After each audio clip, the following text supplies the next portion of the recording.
Hello guys, ব্রাজিলের Spain ও ইংল্যান্ডের সাথে লাস্ট দুটি ম্যাচ ছিল খুবই দুর্দান্ত।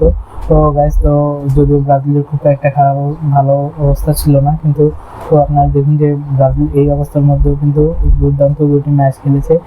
ইয়েস, অবশ্যই দুটি ম্যাচ কখনোই আপনার কোনো বড় টুর্নামেন্টের বা কোনো নেক্সট বিশ্বকাপের ব্রাজিলের এটি ভবিষ্যৎ পারফরমেন্সের ভবিষ্যৎবাণী করতে পারবে না অফকোর্স, কিন্তু ডরিভাল জুনিয়র কিন্তু শুরুতেই কিন্তু ব্রাজিল দলে কিন্তু যথেষ্ট একটি ভালো দিক তুলে রাখতে পেরেছে। কিন্তু গাইস, এখন বিষয় হলো গিয়ে ব্রাজিল দলকে ডরিভাল জুনিয়র কতদূর নিয়ে যেতে পারে, এটি গাইস একমাত্র উত্তর হবে গাইস ভবিষ্যৎ তো কেউ দেখে না, কিন্তু তারপর একটি আমরা ধারণা করতে পারি বা প্রেডিকশন করতে পারি যে নেক্সট কোপাই হতে পারে ব্রাজিলের ফরচুন টেলার টুর্নামেন্ট। কারণ দেখুন যে এর বাইরে কিন্তু বড় কোনো ম্যাচ নেই বা বড় কোনো টুর্নামেন্ট নেই, এক্সেপ্ট আপনার ওয়ার্ল্ড কাপ এর পরেই আপনার ইউরো ও কোপা, দুটি বড় টুর্নামেন্ট, দুই মহাদেশের, যদিও এবং কাছাকাছি সময়ে একই বছরে দুটি হয়ে থাকে।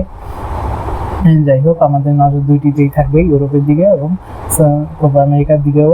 তো যাই হোক গাইস, যেটি কথায় ফিরছিলাম যে ব্রাজিল কত দূর যেতে পারে, এটি এক নম্বর কোশ্চেন হতে পারে ব্রাজিলের এইবারের কোপা আমেরিকা টুর্নামেন্টের পারফরমেন্স হতে পারে। এরপরে আপনি দেখুন যে যেভাবে আর্জেন্টিনা খেলছে, উরুগুয়ে খেলছে বা প্যারাগুয়ে খেলছে, এবং রিসেন্টলি প্রকাশ করা ব্রাজিলের যে আপনার টুর্নামেন্ট চারটি রয়েছে, এতে বোঝাই যায় ব্রাজিল ডেথ গ্রুপে বলাই যায়, কারণ আপনার কোস্টারিকা এবং ইত্যাদি সহ ভালো ভালো দলের বিপক্ষে পড়েছে। সেই তুলনায় কিন্তু তাদের এই এক ধরনের সাপে বর হয়েছে যে গ্রুপ পর্বেই তাদের বড় বড় আপনার বাধা পেরিয়ে যাবে এবং সামনে শুধু থাকবে আর্জেন্টিনা বা দু একটি দল।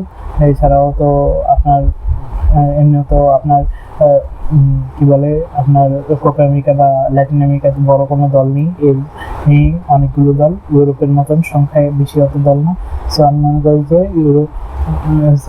এই যে আপনার কোপা আমেরিকা যেটা কিন্তু আসলে আপনার ব্রাজিলের জন্য খুব বেশি ব্যাপারও হবে না মনে হচ্ছে, তবে বোঝাই যাচ্ছে যে তাদের কোপা আমেরিকাই হতে পারে তাদের ফরচুন টেলার টুর্নামেন্ট। তবে গাইস, এর মধ্যে একটি ক্লজ রয়েছে যে দেখুন গাইস, আবার কিন্তু প্রমাণিত হচ্ছে যে নেইমারকে ছাড়া আসলেই ব্রাজিল দলটি খুবই স্বাচ্ছন্দ্যময় এবং গোছানো দল হিসেবে অ্যাটলিস্ট আমার কাছে পার্সোনালি মনে হয়েছে। কারণ দেখুন যে ছন্ন ছাড়া ব্রাজিল দলকে আমরা এতদিন দেখেছিলাম, কিন্তু আপনার ইউরোপে এত শক্তিশালী দলগুলোর বিপক্ষে কিন্তু তার চেয়ে কিন্তু মাত্র দু ম্যাচেই যদি এতটা গোছানো মনে হয়, আস্তে আস্তে কিন্তু অনেকটা টাইম পাবে এবং কাজ করা এবং আরও পরিণত হবে। তবে আমি মনে করি যে ট্রু ব্রাজিল ফ্যানরা নেইমারের জন্য হাহুতাশ না করে আপনার নিজেদের দলকে উৎসাহ দেওয়া উচিত, কারণ দিনের শেষে দলটাই থেকে যাবে। কারণ প্লেয়ার দেখুন যে মেসি রোনালদো, তাদের সময় কিন্তু শেষ হয়ে গিয়েছে, তাই বলে কি তাদের দলের কি থেমে রয়েছে? কারণ দেখুন যে আপনারা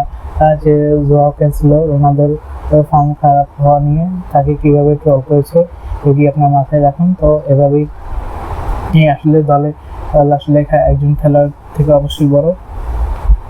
সো গাইস, আপনাদের ভিডিওটি কেমন লাগলো কমেন্ট করে লাইক করে শেয়ার করে জানিয়ে দিন এবং আমার চ্যানেলে সাবস্ক্রাইব করতে মাস্ট। Thank you.